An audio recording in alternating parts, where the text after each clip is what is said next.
You know, it's hard keeping up with all the new clean and green technologies for generating renewable energy. Tell me about it. There are so many awesome innovations with great potential. Wave and tidal energy, bird-proof wind power, paint that gathers solar energy. What will we think of next? And some of these renewables aren't so new. Take wind power. It's been around for centuries. And some form of hydropower has been around since the late 1800s. In California, we currently receive around 15% of our energy from this source each year, unless there's a drought. Renewables count on the fact that there will always be water, wind, and waves to gather energy, or sunshine. Take solar energy. The sun powers the Earth's system and more than meets our energy needs. And there are so many ways to harness energy from the sun. Large-scale concentrated solar power uses mirrors to direct a huge amount of sunlight to a smaller area.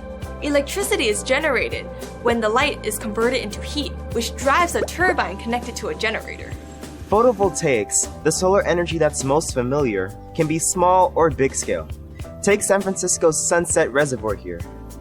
The Sunset Reservoir solar array generates about 5 megawatts of renewable energy for San Francisco. That's the equivalent of about 500 homes a year that it powers. Photovoltaic cells actually absorb the energy of the sun. This energy hits the solar cells, exciting electrons in a semiconductor. These electrons can be captured and converted into clean electricity. That's so cool. I never knew what was going on here. Why aren't there solar panels on every roof, especially if it's good for the environment? Well, I've heard that solar energy can be expensive to install. How can we provide this source to every home?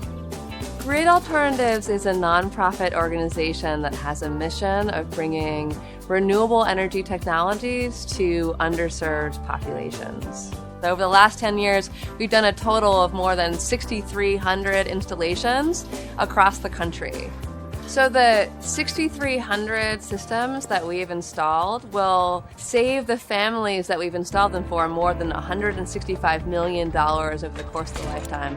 It will also offset greenhouse gas emissions to the equivalent of almost 500,000 tons. And that's also the equivalent of taking 91,000 cars off the road or planting 11 million trees. I'm in. Solar can save the world. I don't mean to literally rain on your parade, but solar can't always be our energy source. What happens if it's nighttime or if it's cloudy? There are ways of extending solar's reach beyond sunny days, but don't take my word for it. Let's hear from an expert.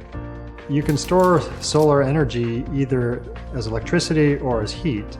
The most obvious place you'd think of storing that electricity is in a battery, but that's still pretty expensive. There are actually less expensive ways to store solar electricity. One is what's called pumped hydroelectric storage, where you have two reservoirs, one a higher reservoir and one a lower reservoir. And when you produce electricity, often when you don't need it for something else, then you can use that electricity to pump the water up a hill into the second reservoir. And then when you need the electricity, you can allow the water in the upper reservoir to drain down, run through a turbine to generate electricity. And so that's a method of storing that's less expensive and actually pretty common throughout the world today. Seems like we're gonna need many sources for our power in the future. Speaking of other sources, Wait, where the heck are you? I'm at the Geysers Geothermal Power Plant. Geothermal is energy from way deep in the earth. The Geysers is the largest geothermal power plant in the world.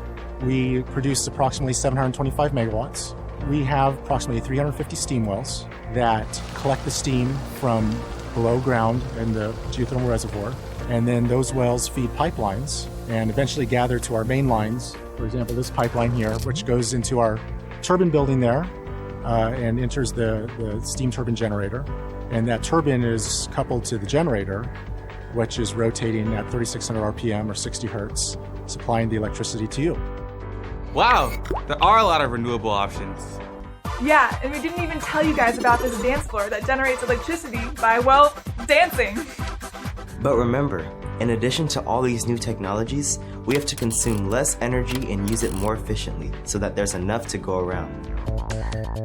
So if we cut down on our energy use, does that mean we can stop dancing?